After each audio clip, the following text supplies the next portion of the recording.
সুমনবাবু বলতে চান, বলবেন তো বটেই, বলবার জন্যই তো এসছেন। কিন্তু সুমনবাবু, আমার যে প্রশ্ন দিয়ে শুরু করেছিলাম, আমার আগের দিন মনে হয়েছিল শ্মশানে সানাই বাজাতে চাইছেন মুখ্যমন্ত্রী, আজকে মনে হচ্ছে সানাই না, শ্মশানে ডান্ডিয়া খেলছেন। মাননীয়ার হাতের তালে তালে বাংলায় চলে একের পর এক ধর্ষণ। আগের দিন যখন এসেছিলাম আপনার প্যানেলে, দেখছিলাম উনি তাল দিচ্ছেন, কি একটা খুব বেসুরো গান গাইছে, আর ওইদিকে আরজি করের আন্দোলন চলছে সারা বাংলা জুড়ে। একটু আগে শতরূপ যে কথাটা বললো না, ও কাল বেলপাহাড়িতে মিছিল দেখে এসছে। শুধু বেলপাহাড়ি নয়, বামপন্থীরা এবং বিভিন্ন রাজনৈতিক দল, জাতীয় কংগ্রেস, শঙ্কুদের দল, প্রত্যন্ত গ্রামে গ্রামে যেভাবে মা বোনেরা বেরিয়ে এসছেন এবং এসে এই বাংলার এই আন্দোলনে সামিল হয়েছেন, এটা বোধহয় স্বাধীনতার পর পশ্চিমবঙ্গে কোনোদিন ঘটেনি।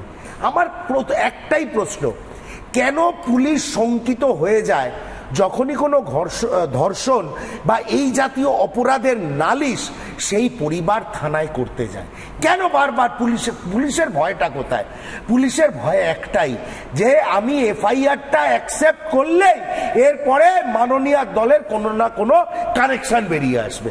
এটা এই কোন জায়গায় বাংলাকে নিয়ে চলে এসছে? মানে পুলিশ জানে ধর্ষক তৃণমূল বেরোবেই, আর আমি আর আরেকটা কথা, হ্যাঁ একটা কানেকশন বেরোবে, একদম 100% শিওর।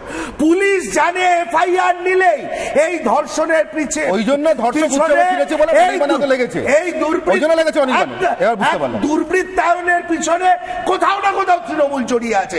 এটা পয়েন্ট নাম্বার 1। আর আমি এখনো অবাক হয়ে যাচ্ছি অনির্বাণ, এখনো কি মমতা বন্দ্যোপাধ্যায় বলেননি আমাদের এই 10 বছরের কন্যাটিরও চরিত্র খারাপ ছিল? আমি জানি না এখনো কোনো স্টেটমেন্ট দিয়েছে কিনা। খুব যেগুলো অভ্যস্ত একবার মনে করে দিতে পারি, আরেকবার মনে করে দিতে পারি, হাসখালি সেই বিখ্যাত কুখ্যাত যেভাবে দেখেন 24 ঘন্টার মধ্যে অসাধারণ তো বটে। হাসখালি 24 শুনিয়ে দিই এ রাজ্যের ধর্ষিতাদের কেমন চরিত্র বিচার করেন মুখ্যমন্ত্রী। ডান্ডিয়া খেলবেন বই কি তারপরে শুনুন। আচ্ছা, মেয়ে মারা গেছে নাকি রেপ হয়ে, আপনি রেপ বলবেন না প্রেগনেন্ট বলবেন না লাভ অ্যাফেয়ার্স বলবেন? এটা এনকোয়ারি করেছেন কি? আমি পুলিশকে জিজ্ঞেস করলাম, ঘটনাটা খারাপ, অ্যারেস্ট হয়ে গেছে, কিন্তু ছেলেটির সাথে মেয়েটির নাকি লাভ অ্যাফেয়ার ছিল আমি শুনেছি। Is it a fact? DG সাহেব এখানে আছেন, আমি যতটুকু ইনফরমেশন পেয়েছি 5 তারিখে যদি কেউ মারা গিয়ে থাকে এবং যদি তার মধ্যে কোনো রকম কিন্তু থাকে, কোনো রকম কারো কোনো কমপ্লেন থাকে, তাহলে 5 তারিখেই পুলিশের কাছে কমপ্লেনটা দায়ের করলেন না কেন? অ্যাকচুয়াল রেপ হয়েছে না প্রেগনেন্ট ছিল বা অন্য কোনো কারণ হয়েছে, নাকি কেউ ধরে ধরে চড় মেরেছে, শরীরটা খারাপ হয়েছে, লাভ অ্যাফেয়ার্স তো ছিল। সুমন বাবু, জানি না কুলতলির বালিকা এরকমই কিছুর জন্য অপেক্ষা করছে। আমি আপনার প্যানেলের মাধ্যমে অভিনন্দন জানাই সেসব মা বোনেদের যারা আজকে বটি কাটারি নিয়ে 1000 টাকার মাসের উপঢৌকনকে উপেক্ষা করে বটি কাটারি নিয়ে বাংলার মাননীয়ার এই পলিটিক্যাল গ্যাংয়ের বিরুদ্ধে রাস্তায় নেমেছে। এটা হচ্ছে এক। বারবার আমরা যারা মানুষের পক্ষে আন্দোলন করি, বারবার একটা কথা বলেছি এবং তার জন্য অনেক তির্যক মন্তব্য এই প্যানেলে বসেও শুনতে হয়েছে, যে Trinamool Congress is not a political party, it is a political gang. আজকে বারবার স্টেপ বাই স্টেপ প্রমাণ করে দিচ্ছেন তৃণমূল কংগ্রেস যে হ্যাঁ, আমরা পলিটিক্যাল পার্টি নই, আমরা একটা গ্যাং, আমরা একটা দুর্বৃত্তদের গ্যাং, এবং এই ধরনের ভয়ানক ঘটনা ঘটা মানে আমাদের গ্যাংয়ের কারুর না কারুর সঙ্গে কোনো ধরনের কানেকশন বেরিয়ে যেতেও পারে। ওই যে বলছেন না, একটু আগে মমতা বন্দ্যোপাধ্যায় বললেন না ডিজি সাহেব বলবে তার কোনো অ্যাফেয়ার্স ছিল কিনা। পুলিশ কি আমাদের সার্টিফাই করবে সামাজিকভাবে? এই জায়গায় এসে বাংলাকে নিয়ে এসে দাঁড় করিয়েছেন মমতা বন্দ্যোপাধ্যায়, এটা অত্যন্ত লজ্জার। একটাই কথা, লাস্ট একটা কথা, ভুলে যাই, লাস্ট একটাই কথা আমি বলবো, সকল সমাজকর্মী, সমাজ মাধ্যম, যেসব অরাজনৈতিক সংগঠন রয়েছে এবং মা বোনেদের ইট ইজ হাই টাইম তারা বেরিয়ে আসুন এবং তাড়া করুন। যেভাবে আজকে নির্বাচিত জনপ্রতিনিধিকে তাড়া খেতে হয়েছে বাংলার প্রতিটি জায়গায়, যেখানে যেখানে দুর্বৃত্তদের প্রতিনিধিদের দেখবেন তাড়া করুন। আবারও বলছি, সামাজিকভাবে বয়কট করুন। দুটো কথা বলতে পারি, জাস্ট দুটো সেন্টেন্স।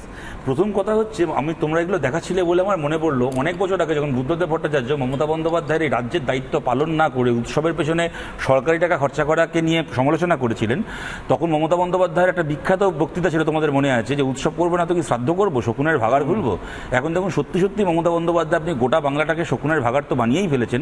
আরজি করের মতো একটা হাসপাতালকেও শকুনের ভাগাড় বানিয়ে ফেলেছেন। আপনাকে কষ্ট করে শ্রাদ্ধ করতে হচ্ছে না, আপনি পুজো উদ্বোধন করছেন। কিন্তু সোদপুর থেকে শুরু করে কুলতলি পর্যন্ত বাবা মায়েরা তাদের নিরীহ মেয়ে, ধর্ষিতা মেয়ে সত্যি সত্যি শ্রাদ্ধ করছে। শারদ তর্পণের বদলে মেয়ে শ্রাদ্ধ করছে বাবা মা, সত্যি সত্যি আক্ষরিক অর্থে করছে। এবং দ্বিতীয় কথা, আমি সুমনদার মতো এতটা স্ট্রংলি বলবো না যে যেখানে ধর্ষণ হয় সেখানে তৃণমূল ছাড়া আর কেউ থাকে না, অ্যাজ ইফ তৃণমূল ছাড়া মানে বাকি সমাজে কোনো মানুষ দর্শন করে না বা কিছু, এটা আমি কখনো বলবো না। রাজনৈতিক আমি এটা বিশ্বাস করি না একদম। এই জায়গায় আমি একমত, এবং আমি একমত হয়েই একটা কথা বলছি তোমাদের ভেবে দেখার জন্য। আসলে মুশকিলটা যে তৃণমূল কংগ্রেস রাজনীতির যে সিস্টেমটাকে এস্টাবলিশ করেছে, ভাই তুমি এলাকার বিভিন্ন এলাকায় একটা কিছু গুন্ডাকে সমাজ বিরোধী তৈরি করেছে, যারা কিনা ভোটের দিন ওনাকে ভোটটা পার করে দেবে, বিরোধীদের মিটিং মিছিলের ওপর হামলা করে এলাকাকে বিরোধী শূন্য করে রাখবে। তার বিনিময়ে তাদের এমন একটা সংবিধান বহির্ভূত এম্পাওয়ারমেন্ট হয়েছে যে তোমাকে পুলিশকে ভয় পাবার কারণ নেই, কোনো কিছু নেই, তোমার পকেটে আইন থাকবে, তুমি সব কিছু করে বেড়াবে। এখন মুশকিলটা হচ্ছে কিছু লোককে যখন তুমি এরকমভাবে সংবিধান বহির্ভূত ক্ষমতা দিয়ে দেবে দাদাগিরি করার, তার দাদাগিরি শুধুমাত্র বিরোধীদের পার্টি অফিস ভাঙচুর এবং ভোটের দিন বুথ দখলে গিয়ে থামবে না।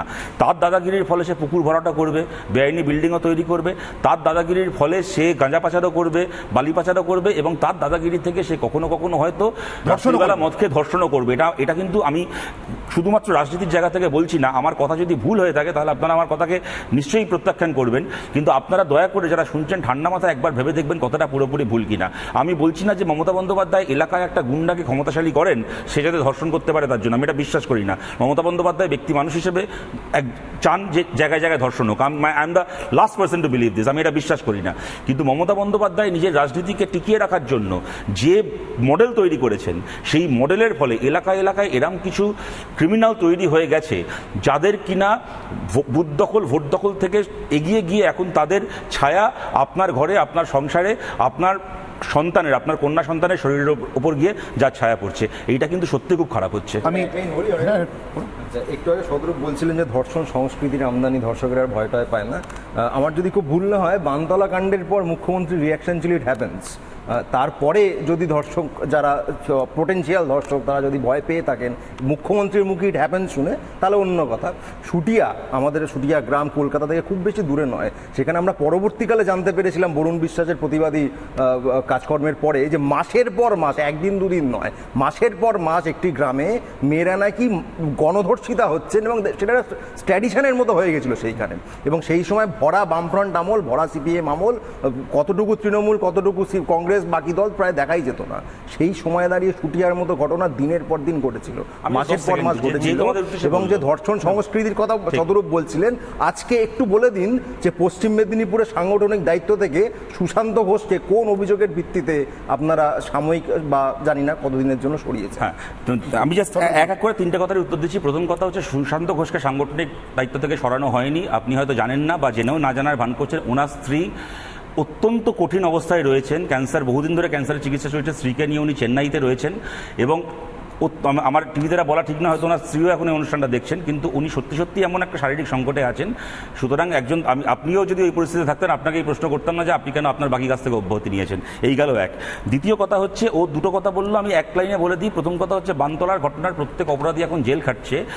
যে ধর্ষণ সংস্কৃতি নিয়ে আমরা কথা বলছি, দেখুন তো এই উদাহরণটা ধর্ষণ সংস্কৃতি এন্ডোর্স করার বেটার উদাহরণ হচ্ছে কিনা, যে সাংসদ ঋতব্রত বন্দ্যোপাধ্যায়ের বিরুদ্ধে অভিযোগের ফলে তার দল তাকে এক্সপেল করলো, তৃণমূল কংগ্রেস মিছিল করলো, সেই ছবি আমার কাছে এখনো আছে। বাংলার রাম রহিম ধর্ষক সাংসদ ঋতব্রত বন্দ্যোপাধ্যায়ের গ্রেপ্তারি চাই।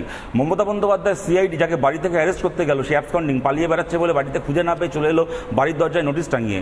সেই ঋতব্রত বন্দ্যোপাধ্যায় যা তৃণমূল গ্রেপ্তারি চেয়েছিল, সে তৃণমূলে জয়েন করে ট্রেড ইউনিয়নের নেতা হয়ে গেল, এখন মমতা বন্দ্যোপাধ্যায়ের পাশে বসে থাকে ধর্মতলার মঞ্চে।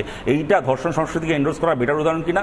দ্বিতীয়, রবীন্দ্রভারতী ইউনিভার্সিটির ভেতর বাপ্পাদিত্য বলে তৃণমূল ছাত্র পরিষদের নেতা তার নিজের সংগঠনের একজন কর্মীকে, একজন মহিলা কর্মীকে ইউনিয়ন রুমের ভেতর মদ খেয়ে মোলেস্ট করেছে। আমি ধর্ষণ বলবো না, কিন্তু মোলেস্ট আপনারা জানেন, তার সেই মহিলা কর্মী তিনি অভিযোগ করেছিলেন তাকে মোলেস্ট করেছে। আপনি গ্রেপ্তার ছেড়ে দিন সেই বাপ্পাদিত্যকে, এবং তার একটা ভিডিও পরবর্তীকালে ভাইরাল হলো, খালি গায়ে মদ খেয়ে মমতা বন্দ্যোপাধ্যায়ের ছবির সামনে জিলেলে করে নাচছে, এবং তার মহিলা সহকর্মীকে সে নিজে মোলেস্ট করেছে। তাকে স্টুডেন্ট অফ দ্য ইয়ারের খেতাব দেওয়া হলো রবীন্দ্রনাথ ঠাকুরের স্ট্যাচুর নিচে দাঁড়িয়ে তৃণমূল কংগ্রেসের কর্মচারী সংসদের পক্ষ থেকে। আপনি শুটিয়ার কথা বললেন, আপনি নিশ্চিতভাবে বরুণ বিশ্বাসের খুব আপনজন ছিলেন, কিন্তু আমার ধারণা আপনার থেকে সামান্য বেশি আপন ছিলেন বরুণ বিশ্বাসের নিজের দিদি, যিনি কিনা এই কদিন আগে পর্যন্ত বললেন রাজ চক্রবর্তী পার্থভৌমিকরা যে মিথ্যে ইতিহাস দেখানোর চেষ্টা করছে বরুণ বিশ্বাসের খুনকে নিয়ে, সেটাকে ধিক্কার জানিয়ে বললেন যে আমার ভাই বরুণ বিশ্বাস ধর্ষণের প্রতিবাদ করেছিল শুটিয়ায় বলে ওকে খুন করেছিল তৃণমূল কংগ্রেসের লোকেরা। বরুণ বিশ্বাসের বাবা মা এবং তার দিদি কদিন আগেও বললেন। সুতরাং সিপিএম আমলে শুটিয়াতে দিনের পর দিন তৃণমূলের মধ্যে গণধর্ষণ হতো, আর তাহলে সিপিএম এর সরকারের পুলিশ না, না, দিদি বলেছে, আপনারা আমি জানি না, এক্সপ্লেইন করে দিন, না, এক্সপ্লেইন করে দিন। দিদি তো